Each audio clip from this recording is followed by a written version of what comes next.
म्हणूनच एका इतिहासकाराचे शब्द मला आठवतात की एक शिक्षक तो नसतो जो फक्त विद्यार्थी घडवतो, एक शिक्षक तो असतो जो पूर्ण काळ घडवतो. आणि हे सरांसाठी म्हणणं हे वावगं ठरणार नाही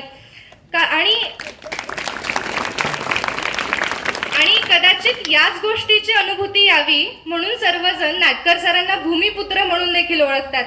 ज्यांच्याशी बोलल्यानंतर आपल्याला एक आंतरिक ऊर्जा येते आणि आपण काहीतरी करू शकतो अशी आपल्याला जाणीव होते, किंवा आपल्याला प्रत्येक गोष्टीत पाठिंबा द्यावा, आपल्याला प्रत्येक गोष्टीत तू करू शकतेस, तू हे कर, आणि प्रत्येक माझ्या मंचावरती मला सपोर्ट करणारे शिक्षक म्हणजे नक्की नाटकर सर. आपल्या विद्यार्थ्याने खूप मोठं व्हावं, त्याची सगळी स्वप्न पूर्ण करावीत, आपली परिस्थिती, आपली गरिबी यांच्यावरती मात करावा म्हणून नाटकर सरांनी नेहमीच प्रोत्साहन दिलं. इथलच्या प्रत्येक वर्गामध्ये नाटकर सरांनी फक्त पुस्तकी ज्ञान दिलं नाही, तर तुम्ही मोठा व्हा, मला तुमची सगळी परिस्थिती माहिती आहे, इथले किती जण काय काय करतात हे सगळं मला माहिती आहे, म्हणून तुम्ही आता ती परिस्थिती बदला, तुम्ही आता त्या गरिबीवरती मात करा, असं नाटकर सर आम्हाला नेहमीच सांगायचे. मग आम्हाला मोटिवेशन पासून डिसिप्लिन पर्यंत नेण्याचं खरं काम हे नाटकर सरांनी केलं असेल, कारण ते आम्हाला कडक कधी कधी वागायचे, कधी कधी आम्हाला ते मवाळतेनं शिकवायचे, कधी कधी आमचं ते कौतुक करायचे, कधी कधी त्यांना आमचा अभिमान वाटायचा. असं व्यक्तिमत्व म्हणजे खरोखर नाटकर सर. मग यामध्ये मला संत ज्ञानेश्वरांच्या ओवी खूप छान वाटायला लागतात की ज्ञानेश्वरी ती विचारिले म्हणे गुरुची उपदेश करा शिष्यांना. ज्ञानेश्वरी ती विचारिले म्हणे गुरुजी उपदेश करा शिष्यांना, जगातील धन नाही तुल्य गुरूंचं, जगातील धन नाही तुल्य गुरूंचं, तोची मार्ग दाखवितात मानवांना. आणि खरोखरच या न्यायाने पोरांनो मोठमोठी स्वप्ने पहा आणि नुसती स्वप्ने पाहू नका. नुसती स्वप्न पाहिल्याने काही साकार होत नाही, तर ती पूर्णत्वास आणण्यासाठी खूप प्रयत्न करा, झगडा, कारण तुमचे आयुष्यातले 5-6 वर्ष तुमचं सगळं बाकीचं राहिलेलं आयुष्य नक्कीच सुधारू शकतात. आणि आमच्या प्रत्येक तासात पुस्तकी ज्ञानाबरोबरच स्वप्नांची बीज पेरली गेली. माझ्या हातून घडलेला विद्यार्थी हा MPSC UPSC सारख्या परीक्षात यशस्वी व्हावा ही आपली इच्छा आम्हा प्रत्येकाच्या मनात खोलवर रुजली. सर, आपल्या शिकवणीतून घडलेली पिढी ही जिथं जिथं जाईल तिथं तिथं आपल्या मार्गदर्शनाचा, विचारांचा आणि संस्कारांचा हा ठेवा नक्की पोहोचेल. आणि हीच तुमच्या आजवरच्या कार्याची ओळख आहे असं तरी मला वाटतं. आज मला असं वाटतंय की सागराचं पाणी घ्यावं आणि तीच ओंजळ पुन्हा सागराला अर्पण करावी असं होईल, कारण आजवर सरांनी आम्हाला दिलेलं ज्ञान आज आम्ही सगळे काही नवीन करत नाही आहोत.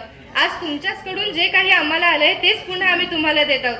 आजच्या या कार्यक्रमाकडे पाहिल्यानंतर असं वाटेल की आज शब्द आपलेच, पण त्या प्रत्येक शब्दामध्ये अर्थ हा नाटकर सरांचाच आहे.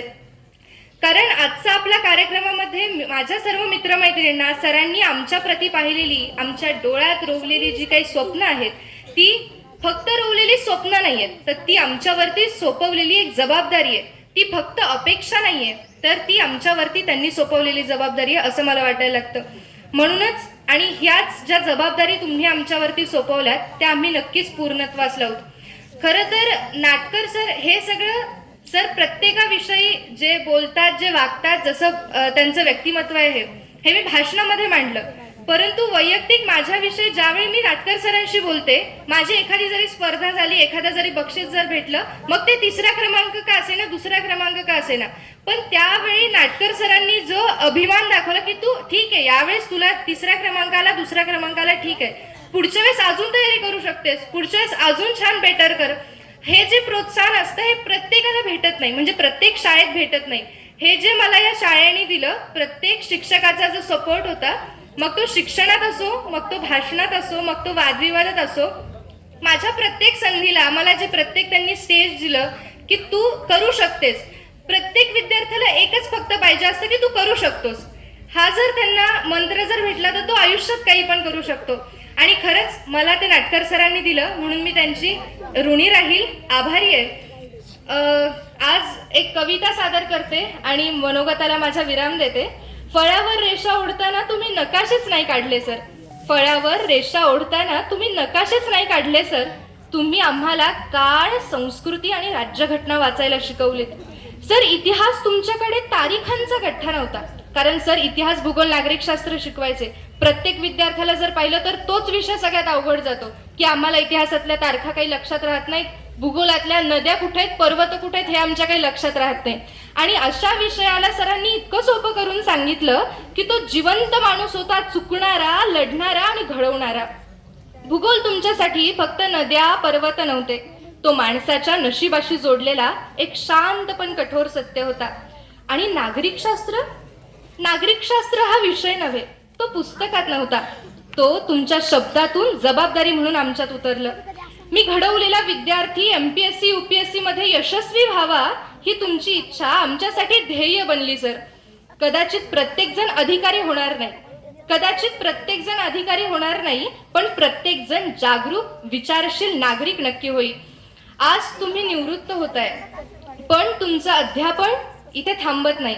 ते आमच्या निर्णयात, आमच्या प्रश्नात आणि आमच्या स्वप्नात पुढे चालणार आहे. सर तुम्ही फक्त शिक्षक नाहीयेत, तुम्ही आमच्या विचारांची पायाभरणी आहात. तुम्ही अशा पायावर उभं राहिलेलं जे काही आयुष्य आहे ते कधीच कोसळत नाही. म्हणून आज नाटकर सरांच्या सेवापूर्ती कृतज्ञता सोहळ्याबद्दल ईश्वराशी एकच प्रार्थना आहे की नाटकर सरांसारख्या निखळ व्यक्तिमत्वाला सुख, समृद्धी, आरोग्य, ऐश्वर्य, दीर्घायुष्य लाभू द्यात आणि त्यांचं पुढचं जीवन हे सुद्धा छान जाऊ द्यात. मनःपूर्वक धन्यवाद.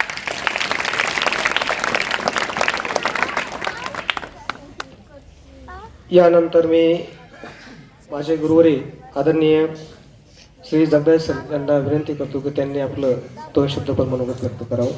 त्याचबरोबर या ठिकाणी